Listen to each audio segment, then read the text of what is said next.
Good evening, everyone. Welcome to today's session.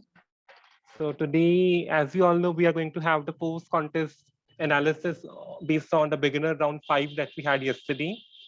And so today we have with us Bhavya and Shantan. Both of them are very passionate competitive programmers. So without further ado, let's get started. Over to you, Shantan and Bhavya. Okay, so I'm properly visible and audible, right? Can anyone please confirm? Yeah, Shandan. Yes. Okay, great. So welcome, guys. So today we'll be discussing about the problems that was asked in the mashup contest that was held yesterday. So me along with Bhavya, we'll be discussing the first 5 problems, and I'll be explaining the first 2 problems. So let's get started. Can you please tell me whether my screen is visible or not? Yeah, Right, it's visible, right? yeah, Okay. it's Okay, so let's start first problem.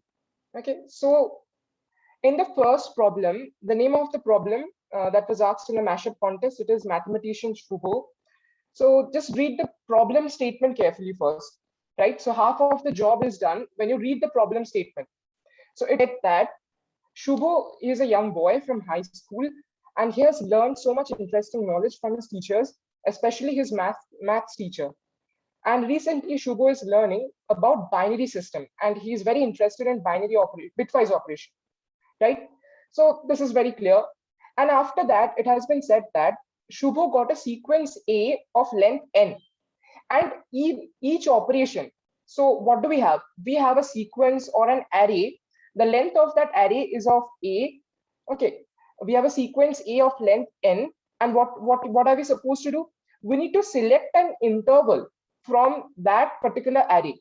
Okay, and the interval is also given. So we have 2 variables over here, that is L and R, and we need to select a particular sub array from the larger array based on this condition over here.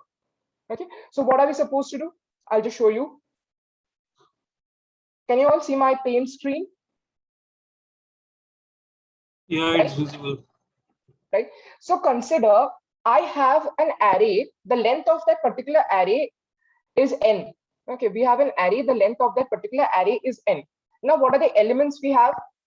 A1, A2, A3, A4.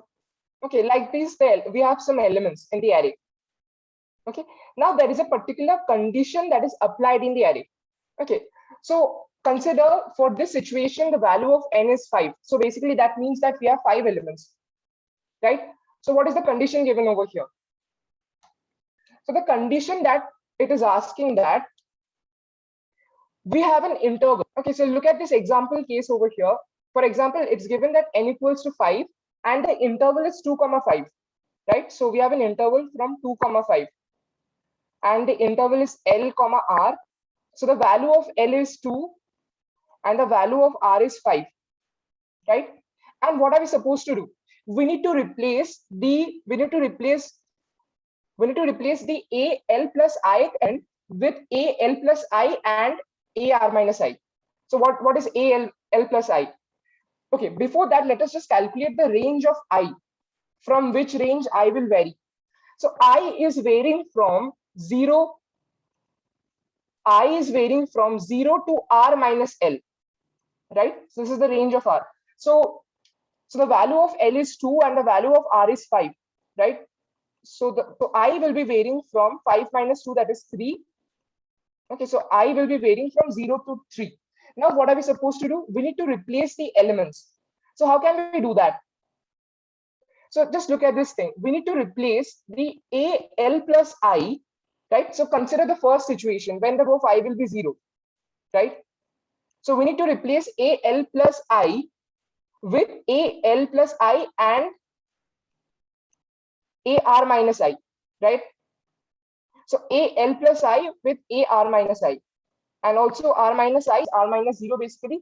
So we need to replace AL with AL and AR. So what is the array finally becoming? The array, it will look something like this. A1, and the next element is A1 ampersand A2. We are performing the bitwise AND operation, right? And after that, the array, it will be looking something like this. Okay, according to this situation, the array will be looking like A2 and A5. After that, it will be A3 and A4, right?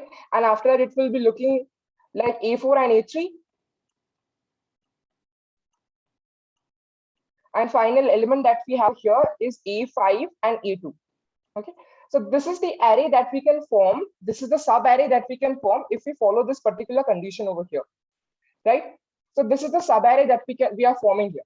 Now let's forget about this condition. Now come to the input statement. So in the input statement, it's given that we have a variable t which stands for the number of test cases, and also we have a single integer n that denotes the length of the sequence, and we are given the constraints as well. So these are the constraints over here. So keep in mind to just follow the constraints, because otherwise you might get some error, right? So now what are we supposed to do? Okay, so what are we supposed to do? Just read this question statement. Now, what is the intention of Shubho? Shubho wants to minimize the maximum value in the sequence. So how can we minimize the maximum value? Okay, so this is our main target. Our main target is to minimize the maximum value in the sequence. And how can we do that? Right? Now, look at the input statement very carefully. In the input statement, just tell me, is there any mention of L and R? Is there any mention of L and R? Just tell me this thing. No. There is no mention, right? So there is no mention of the interval in the input statement. So what does this mean? This means that we can choose any arbitrary interval from the array, right? So our only intention is to minimize the element. This is our only intention. And we can use the bitwise AND operation in whichever way we like, right? So are you getting my point? In this input statement, there is no mention of this L and R. There is no mention of interval. So basically, we can take any interval according to our convenience. So I'll choose a particular interval. So just see this thing now. So what I've done is that, say suppose I have an array. There are 5 elements again in this array. A3, A4, and A5. These are the elements that we have. Now, what are we supposed to do? So just consider this situation. If we take the bitwise AND of all the elements, right? If we take the bitwise AND of all the elements, A1 and A2 and A3 and A4 and A5. Okay, so if I take the bitwise AND of all the elements, then it will automatically give us the minimum of that particular array after replacing them with the AND operators. So this will automatically give us the minimum. So this is very obvious. This thing is very common in maths, right? So I'll just show you one more thing. Wait.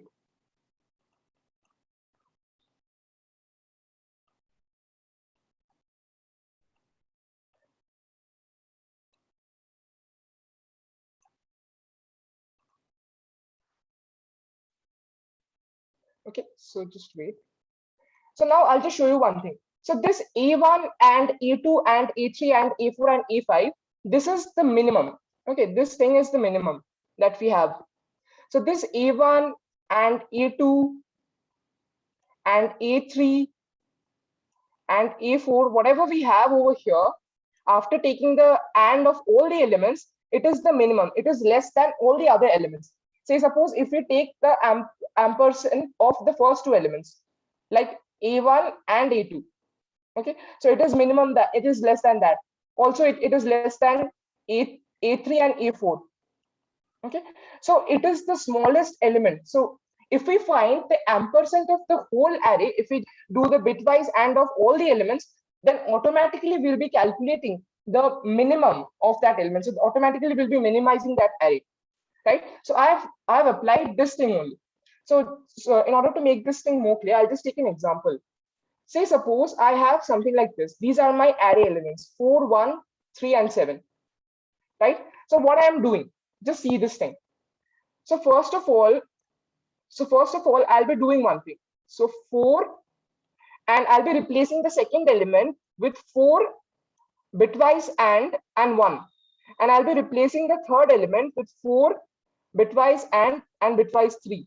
And I'll be replacing the fourth element with the bitwise and of all the elements, like 4, ampersand 1, ampersand 3, and ampersand 7, right? So this is what I've done. Now what is the binary equivalent of 4? Can anyone tell me the binary equivalent of 4? 100. 0100. Exactly.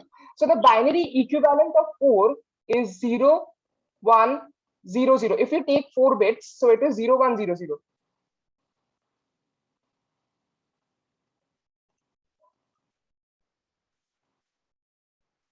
Right? So the binary equivalent,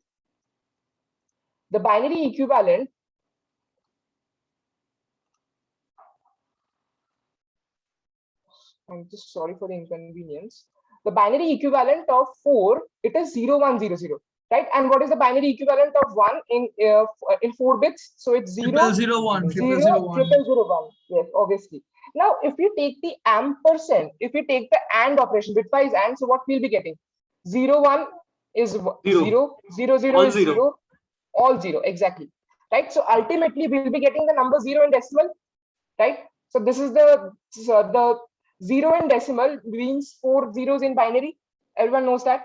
So this element 4 and 1, it is basically 0, right? So I can replace this 4 and 1 with 0. So this is 0 and 3. So again, this will also become 0. And ultimately, this last element also will become 0, right? So now I'll be returning the minimum from these 4 elements. So what is the minimum from these 4 elements? The minimum from these 4 elements is 0 only. Okay, so this is what I'll return. So I'll function and I'll just calculate the bitwise AND of all the elements, and then I'll just return the minimum. Okay, I'll just return the last element, which is the minimum. So can you see that automatically we are calculating the minimum element by taking the AND of all the elements of the array, right? Yes. So I'll just show you the code. Okay, so this is the code of the first question. So we have taken a function, the name of that function is solve. First of all, we will start from the main function, and we have taken T, that is the test cases, and we have just called the function, we have taken a while loop, and inside the solve function, we have taken a vector. We have taken a vector of length n, and the name of that vector is ARR. And after that, first of all, we have entered all the elements of that particular vector. And after that, what we have done? Now we have taken another variable ANS, whose value is equal to the first element of that vector, right? And now what we are doing? We are doing the ampersand or the bitwise AND of all the elements of this particular array, right? So what does this mean? This means that, first of all, we are calculating the ANS of ARR of 0. So when the loop will run for the first time, this is what it will happen. And after that, it will perform ampersand, the bitwise AND with the second element of the array. And in this manner, it will ultimately calculate the bits AND of all the elements in this particular array, right? And that will be automatically the minimum element. Okay, so that in this way, we can minimize this thing. Okay, so I'll just show you by running this code. Let me just look at the test cases. Okay, so consider this test case. 8, 1, 3, 6, 12, 24, 48, and 96, and 192. So the answer we'll be getting is 15. So let us just see this thing. Okay, let me just run this code over here.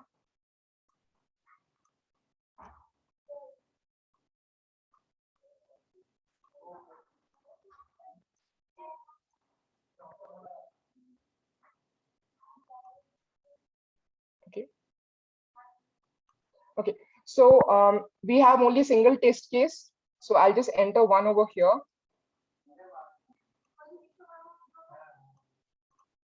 I'll enter 1 over here. And in next, we have 8 elements in this particular array. So we will take 8 over here. Okay, and after that, let us just enter 8 elements in this particular array.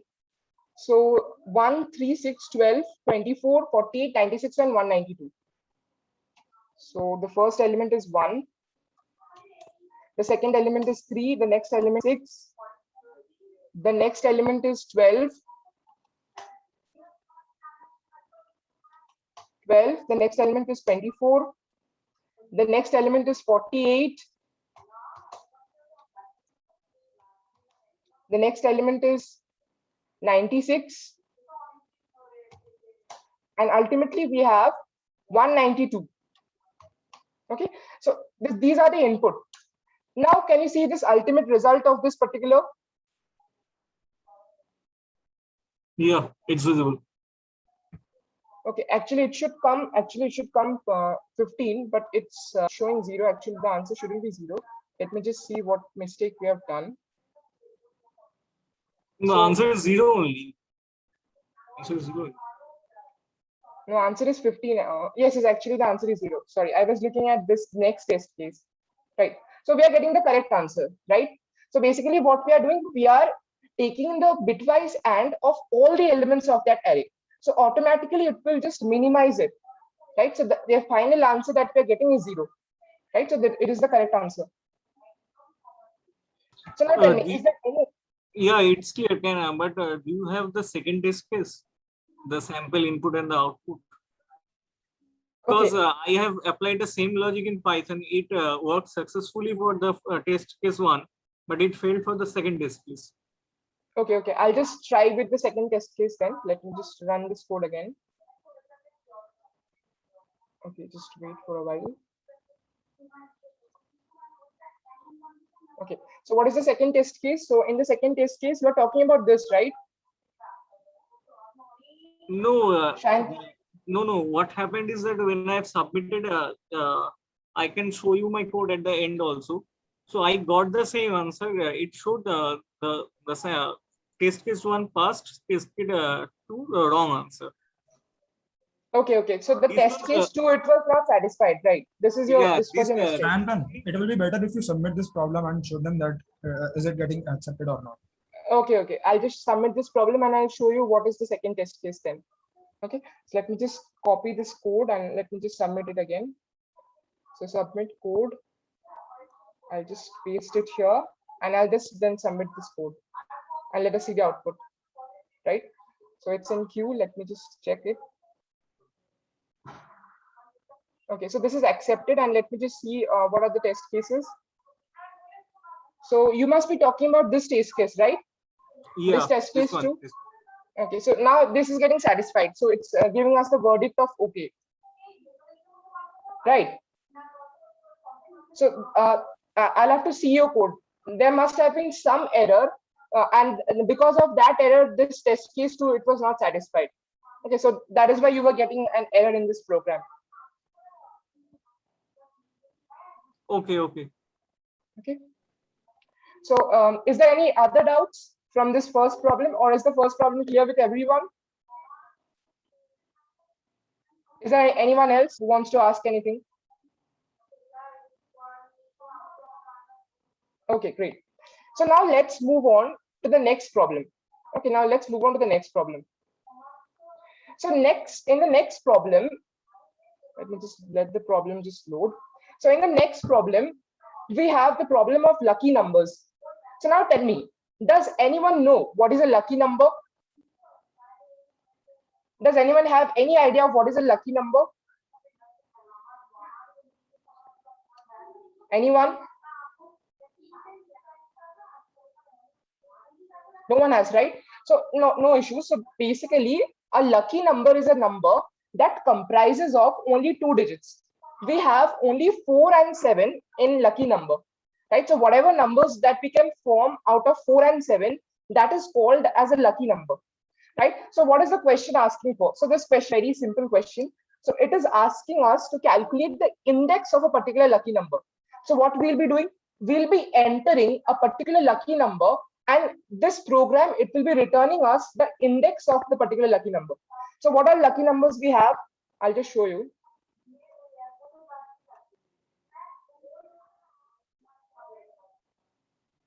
So the first lucky number that we have, it is 4.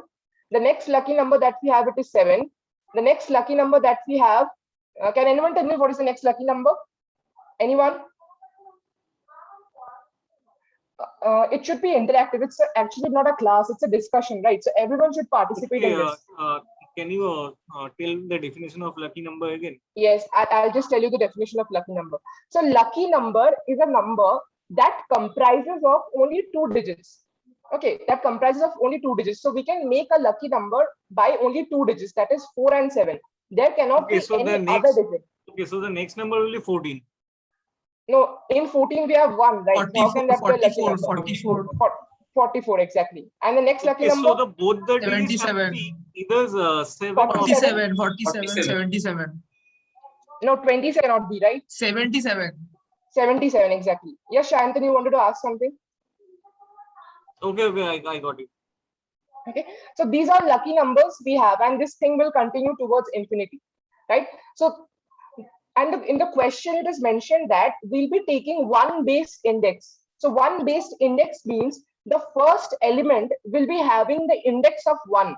So we'll be starting from 1 like this: 1, 2, 3, 4, 5, 6. We'll be continuing like this, right? So this is the manner we should follow.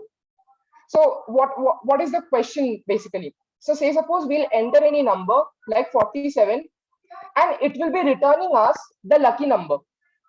Sorry, it will be returning us the index of this particular number. So it will be returning us 4. So if we enter 47, it will be returning us 4. If we enter 77, it will be returning us 5. So in this it will work, right? So is it clear? What is the question asking from us? Is this thing clear with everyone? Yes. Yes, sir. Right. Now let's come to how we can solve this question, right? So I'll be considering a very large lucky number. So so it will be easier for you to calculate. Just 1 minute.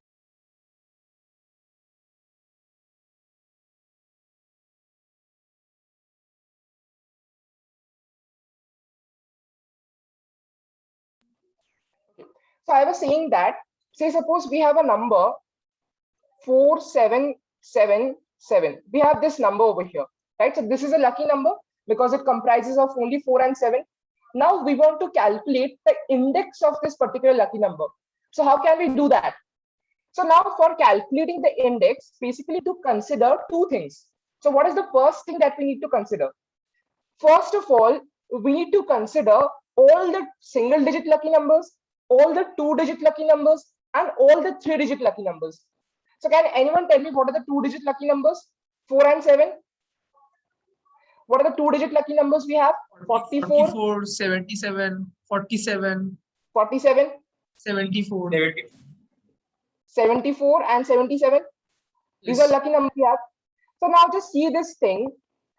So this question will be requiring the basics of permutation combination, which we have already done in class 12. Okay, so here when we have a single digit number, we have only a single place, and we have 2 options, 4 and 7. So we can fill the single place with 2 options. So we'll be having 2 options over here, right? And when we are considering 2 digits, basically we have places, and we can fill it with anything that we like. We can fill it with 4 and 7 in the first place, and we can fill 4 and 7 in the second place as well. So basically we'll be having 4 options over here, right? Similarly, if we consider 3-digit numbers, all the 3-digit lucky numbers, we'll be having 3 places, right? So we'll be having 3 places, and in the first place we have 2 options. We can either fill the first place with 4 or 7. We can also fill the second place with 4 or 7, and we can also fill the third place with 4 or 7, right? So what is this? What does this mean? So again, we have 2 options, 2 options, and 2 options. So 2 into 2 into 2, this means 8, right? So these are options we have, right? So what does this basically mean? This means that there are 2 lucky numbers of single digit, there are 4 lucky numbers of 4 digit, and there are 8 lucky numbers of 3 digit, right? So let us just take their sum. So 8 plus 4 plus 2, what are we getting? What are we getting? We are getting 8 plus 4 plus 2, that is 14, right? We are getting 14. So now we have considered up till 3 digits, but we have not considered the 4-digit lucky numbers. Okay, we have not considered the 4-digit lucky numbers. So how to consider the 4-digit lucky numbers? So I will be just telling you how we are solving this problem. So here in this problem, the input is 4777. This is the input, right? So what we'll be basically doing in this question?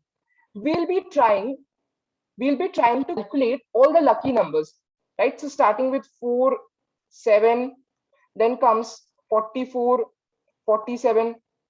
Okay, so ultimately it will go on till 477, right? So we'll be trying to calculate all the lucky numbers. So now if we calculate all the lucky numbers which are less than 477, and if we just take a counter variable, so it will give us the index of this particular lucky number, right? So basically this is our intention. What is intention? We need to calculate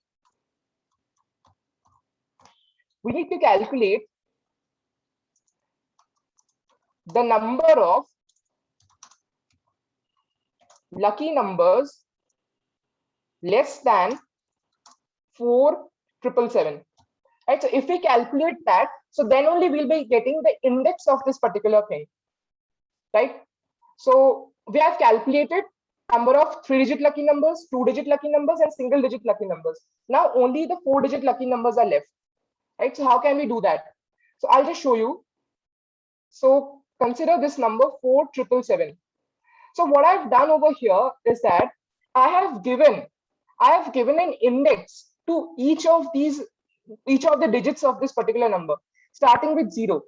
So I have given this first element an index of 0, the second element an index of 1, this element an index of 2, and this element an index of 3. So these are the index. Okay, so these are the index. Now what all things we'll be doing, right? So we'll be just replacing this 7 with a 4. So if we replace this 7 with a 4, what we'll be getting? We'll be getting 4774. So this is one of the cases. This is one of the 4-digit lucky numbers, right? So this is a possible number. So there is a one possibility, right? Now if we raise this 7 over here, so what are the possible numbers then? 4, 7, 7. Okay, if we replace this 7 over here with 4, so what can we get? We are getting something like this, 4747. If we are replacing this one and keeping this thing constant, right? And there can be another possibility as well, 4744, right? So these are possible cases when we are replacing the element at the first index. Yes or no? Are you getting this point? Right? So there are two possible cases here in this part. Similarly, just consider this 7 over here, right? In this 7, what do we have? In this 7, if we just replace this 7, we'll be getting, if we just replace this 7, we'll be getting 4477. This is the first option that we'll be getting. Okay. If we replace this particular 7 at index number 2, we'll be getting 4477, right? And one more thing, we can also get this number as well, 4474, and also we can get 444, right? So there'll be basically 4 combinations like this, right? And there is only another number left, that is 4447, right? So these are the possible combinations, right? These are the possible combinations. So there are in total 4 possible combinations, right? Now we'll have to take their sum.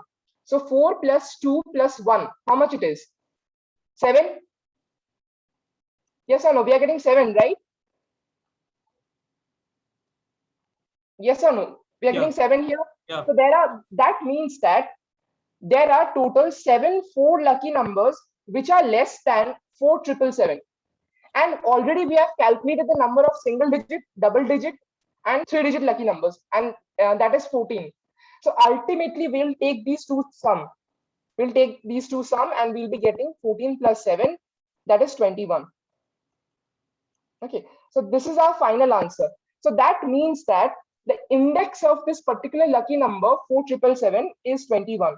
It will occur at the 21st index.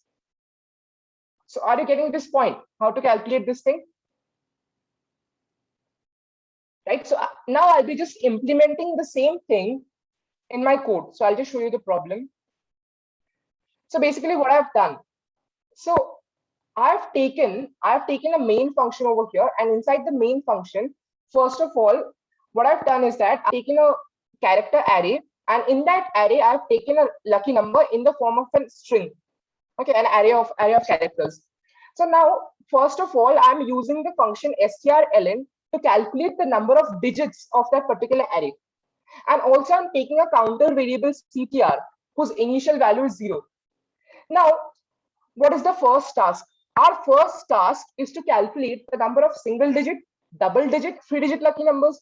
So how can we do that? We can do that by this formula, pow of 2 comma x minus 2. So I hope that you know what is this pow function. In C++, we have this pow function which is included under the math.h header file. So this basically means 2 to the power of x, right? And how we are getting this formula, I'll be just coming to that point. So pow of 2 comma x minus 2. Okay, so using this formula, we can basically calculate all the single digit, double digit, and 3-digit lucky numbers, right? So how can we do that? I'll just tell you. Suppose I'll just take the same number again. We have 447. Okay, what was the number? What was the input that we had? 4777. 4777 was the input, right? This was the input that we had. Now, what is our next target? Now, how are we getting this formula? So now, as I've said that we have 2 single-digit lucky numbers, we have 4 2-digit lucky numbers, and we have 3, and we have how much? 8 3-digit lucky numbers, right? So look at this thing. So this basically means that we have 2 to the power of 1, 2 to the power of 2, and 2 to the power of 3. Okay, so it is following a GP series. Okay, so it is basically following a GP series. Now consider you have a lucky number which has x digits, like this, A, B, C, D, E, F. So it continues and it has x digits. So what we'll be getting? So this thing will continue till, can anyone tell me how much, till what number it will continue? To the power x minus 1. Exactly.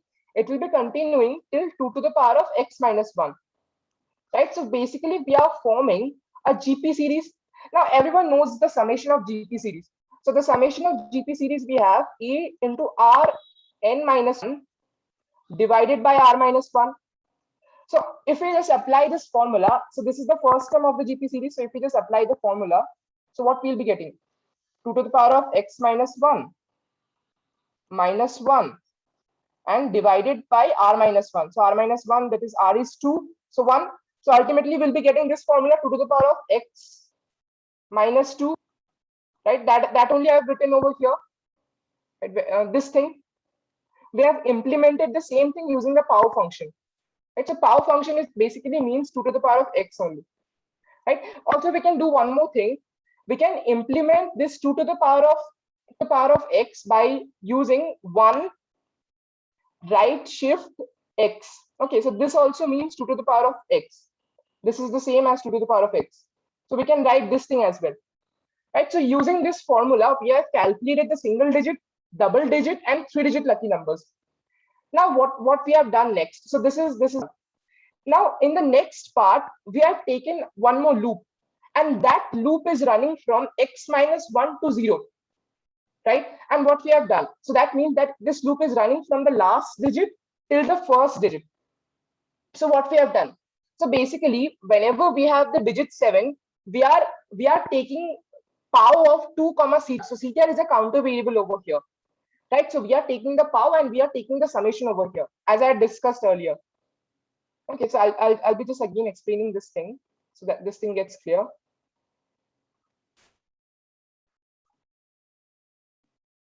Right?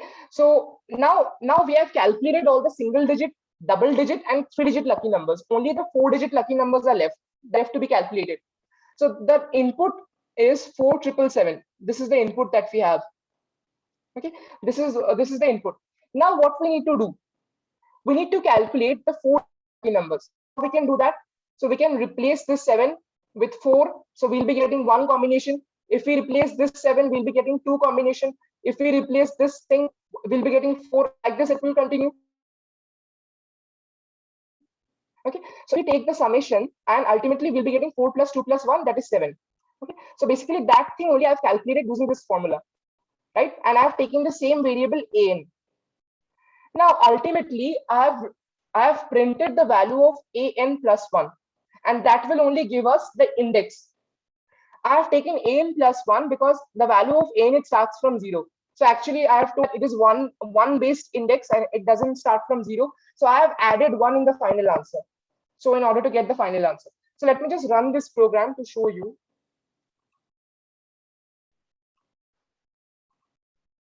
Okay, so let me just look at test cases. Okay, so if the answer is, if the input is 77, if we have 77 over here, so can you see it's showing us the index as 6, which is the actual index only.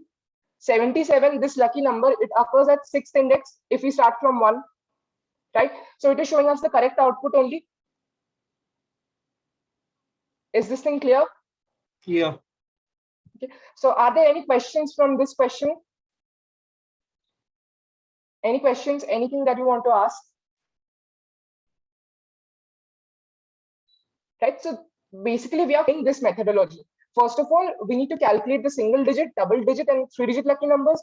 And after that, we need to calculate the 4-digit lucky numbers, which are less than the given number. And ultimately, we are summing them up. We are adding the whole thing in order to get the index.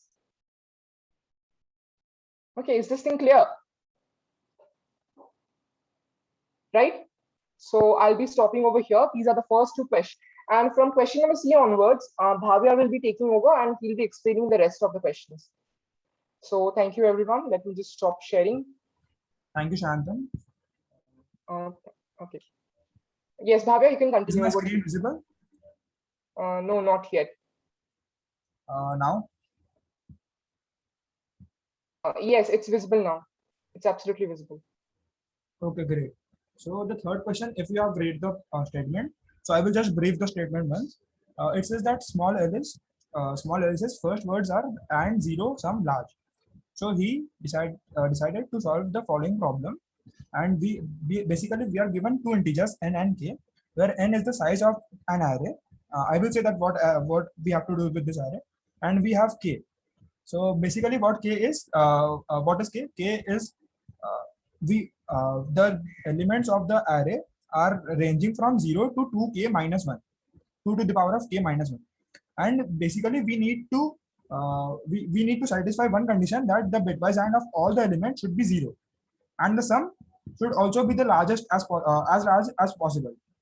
And because there can be many number of there can be multiple permutations of this array, we need to print the sum with modulus 10 to the power 9 plus 7. So basically, the key observation of this problem was that, first of all, we are given that the numbers start from 0 to 2k minus 1. So what is AND? First of all, let me explain what basically AND means. So I will just give an example. So like, these are the 2 numbers, and what will be the AND of this?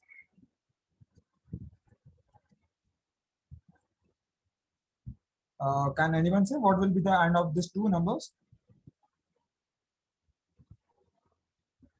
0. 0.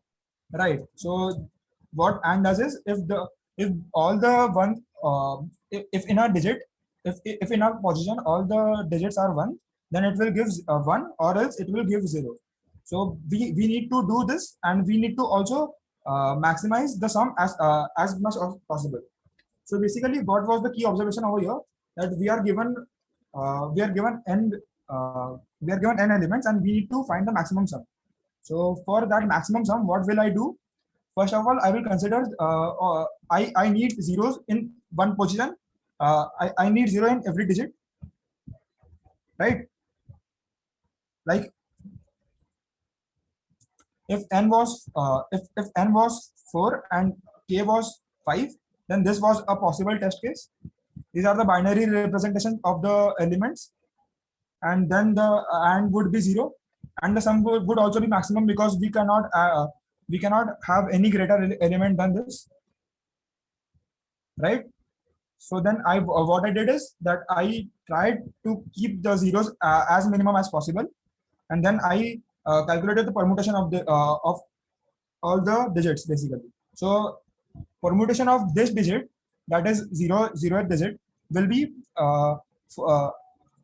we have 4 options for this 0, and all others will be 1. So we have 4, and for same for this we will have 4. So basically this will be 4 into 4 into 4 into 4 into 4. Basically, for every digit, we have 4 possible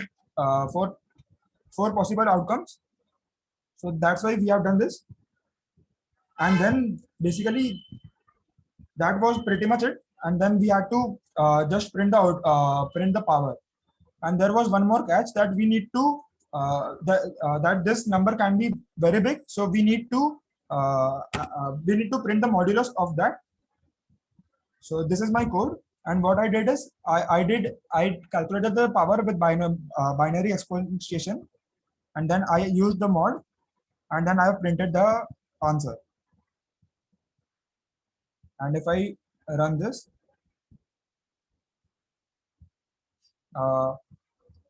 does anyone have any doubts?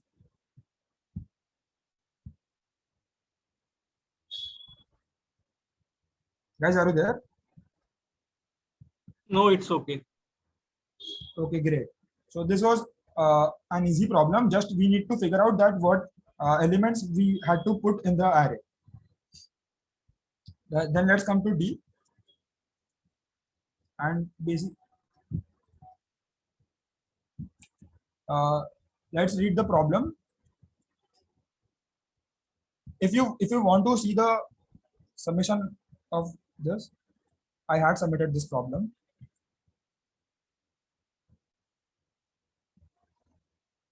And that got AC, and that was the same logic. Okay, then let's come to this problem. So in this problem, we are given an binary. We are given a table which has 2 columns, and both the columns have some binary string of length n.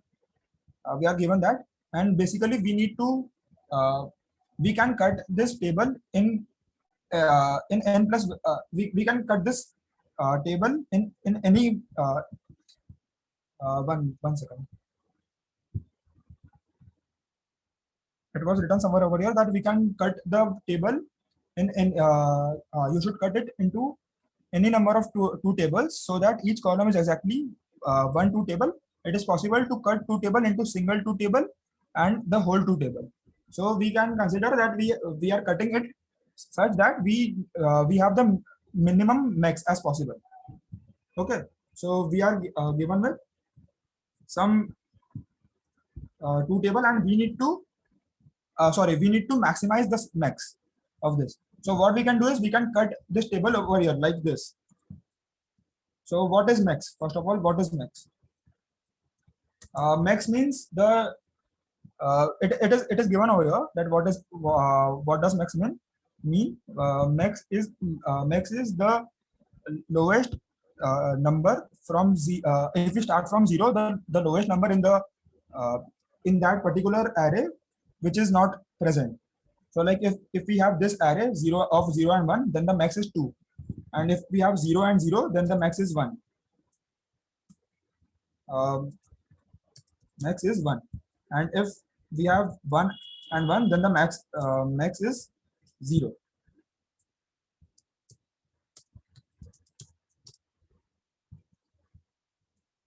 So basically we had to maximize the max. So what I did is I brute forced it, and I calculated for every possible combination of ones and ones, if there is any particular position which has zeros, then I was taking it as 1 2 table. Otherwise I was cutting it into 2. So basically it will be better if I show the code. So over here, if the present position has 2 zeros, like this one, then I am checking that the next position, if that has both ones, then then the max will be 2, and I will not cut this portion. Otherwise, I will cut this portion. And if I cut this portion, then the max will be the sum will be increased by 1, because the max of 0 and 0 is 1. And same case I have done with ones. If we have 2 ones, then I am checking that the next position has, if both the numbers are 0, then the max will be increased by 2. Otherwise, the max of 1 and 1 is 0. So I didn't have to increment that, and that gives me the answer. So any doubts in this part?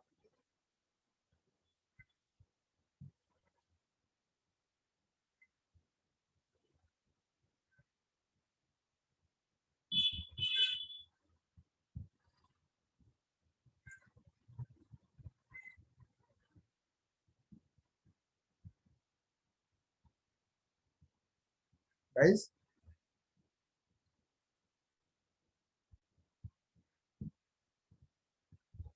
It's clear.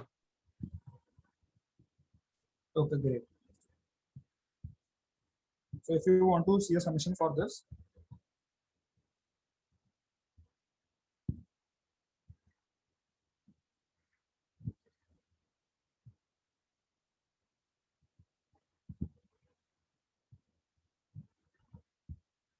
and then let's go to the last problem. So the statement for the problem was that we have been given a string, and we have given some the string corresponds to some numbers. So like I've written it down over here. So basically we are given with a string that has some characters, and the characters correspond to this. So from 0 to 9, the characters correspond to 0 to 9. From A to Z, the characters correspond to 10 to 35. From capital A to capital Z. From small a to small z, the characters are from 36 to 61. And underscore is 63, and a single dash is 62. So basically what we were required over here, what we were required to do over here was that we had to give a pair of two strings whose AND is equal to the given string. So what does the AND mean? So over here for the second example, which is b underscore v, the corresponding values of b underscore and v are 31, 63, and 31. And the binary representation of this is 0, 1, 1, 1, 1, 1, and of this is 6 ones, and this is same. And then we had to calculate such pairs for which the AND of these two will be same as that. So over here, what was the observation? What was the observation? So basically, the observation was that if we want to calculate the number of pairs, we can clearly see that the AND of if you want the AND of two numbers to be 1, then the both numbers should have 1 in that position, right? Yeah. So basically, I cannot do anything with the positions which had 1. But if a position had 0, then I had two options. One option was that both are zeros. Second option was that one of them is 0. But in one of them is 0, we also had two sub cases. That is, A could be 0 or B could be 0, and the other one could be 1. So basically, I got three possible outcomes when I had 0 in some position, right? So basically, the permutations of, if we calculate the permutation of this was independent, so we can just multiply for every 0, I had 3 possible outcomes, and for every independent event, I could multiply it. So for every 0, I could multiply it. So for this case, I had 9 outcomes. That is 3 into 3. And because all others are 1, like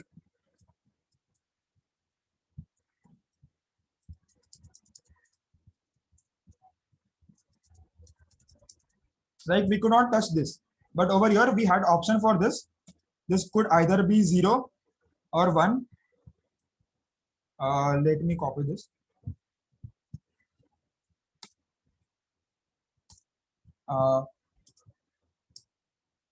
So for all the zeros, for these both zeros, I had two options, and basically this is my A and this is my B.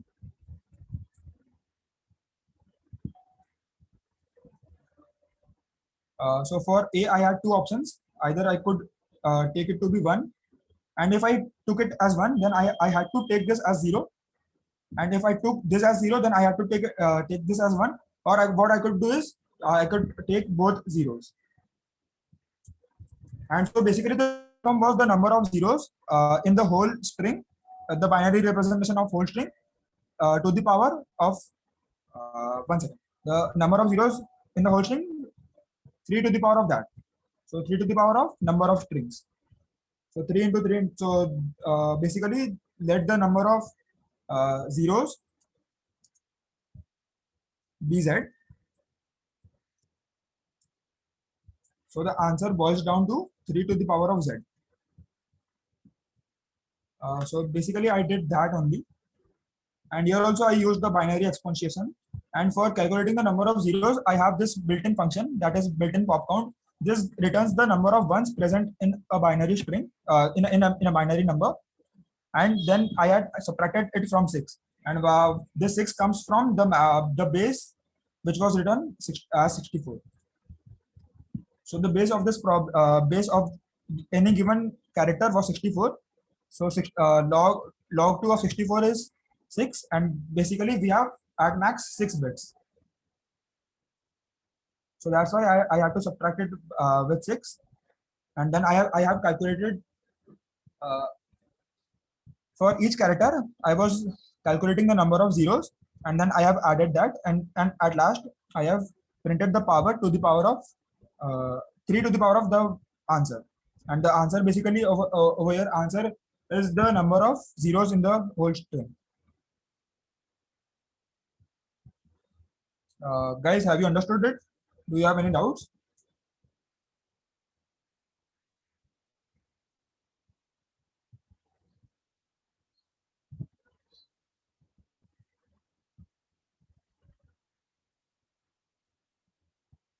So I have submitted this as well, and as you can see that it was accepted.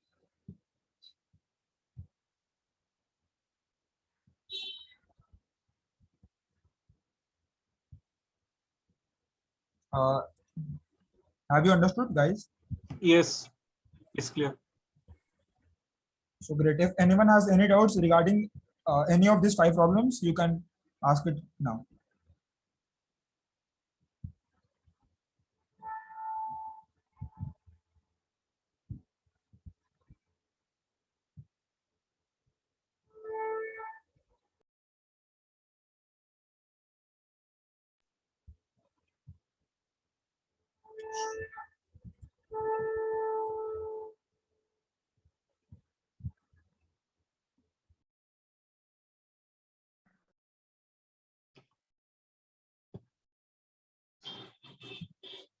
So this is the first test case which I have passed, but the second test case, you can see, it showed wrong answer.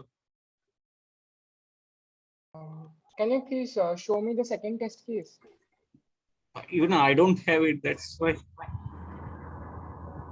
Only the Okay, first test case. Only is- the first test case was passed. Okay. Yeah. Just show me the code once. Yes.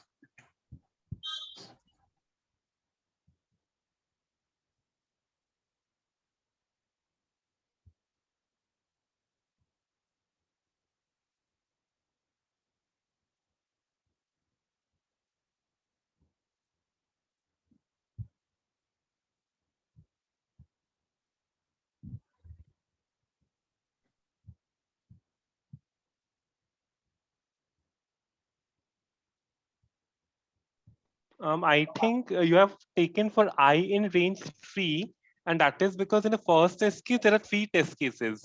But it's not always that there has to be 3 test cases. There can be T number of test cases. You have made it a bit specific. So you need to like generalize the whole code. Okay, here. okay. Yeah, Sorry. Yes, It exactly. was You need to it take was a a variable t. yeah. Sorry, I have even taken n also, but somehow I missed wrote 3. I don't know why. Sorry. Excuse. Yeah, it's fine. You can later like rectify it and then you can try submitting it again. Logic seems fine. Like you did exactly the same as what Shanton discussed in the very beginning. I mean, you are like doing the bitwise and with each of the elements. So this should pass. Only Actually, that I is, focused too much on the logics. Actually, so I overlooked that error. yeah, Extremely sorry. yeah, cool. So I guess that is the only thing that's wrong. Everything else is perfectly fine. So anyone else, did they face any problem with any of the problem? I mean, with any of the questions that we had yesterday, or you want to share your approach of how you like solve the problem, or how you, in which direction you thought of, like you can share it with us.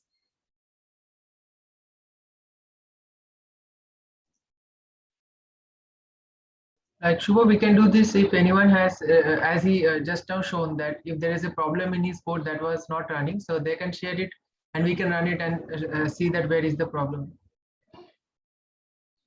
Yes, if anyone else also they want to like, if it so happens like yesterday during the contest they were not able to like figure it out what was wrong, and like I know it's a very frustrating experience for you all, so you can, we all are now here so we can try to figure out. And one more very important thing, we have a feedback form which has been shared in the chat box, so I request everyone to please give your feedback. It is very valuable for us.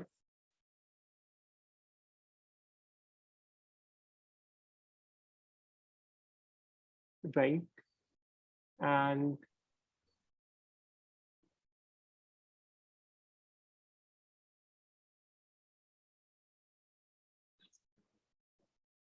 okay, I'm sharing my screen now. I hope it's visible. Uh, Next week we have this Coach Chef as lunchtime contest, September lunchtime. That is on 25th of September. It's a Saturday. So I request every one of you, all the community members, everyone to participate in this contest. It's a very nice contest. It's like it would consists of 5 or 6 problems, and like if you may be in div 3, then you can register here, or you may be in div 2, then um, uh, so what we would do is that we want that all of you to participate in this contest and then give it a best shot. And after that, on Sunday we would have again a post contest discussion on the div 2 and div 3 problems. So this is like what a request for everyone to participate in this contest. If you have an account, then just it's very cool. You just need to go to the contest page and then you can yeah, compete, and then you would have the September lunchtime here. Yeah, this is the contest page. Upcoming contest you would have, tomorrow is cook off, so I also like encourage you all to participate in cook off, which is there on Sunday. And lunchtime, it's a request for every one of you to participate, because we would have a post contest analysis on the lunchtime where each and every problem of div 3 obviously and div 2 also, if you guys of div 2 are also participating, and we would also go to the div 2 problems, so we would be covering it in great detail. So I request that you all participate, and then it would be again great fun discussing the problems and then discussing how you guys approached, and like it would be a really like enthusiastic session, and I'm really looking forward to it. So that is it from my side.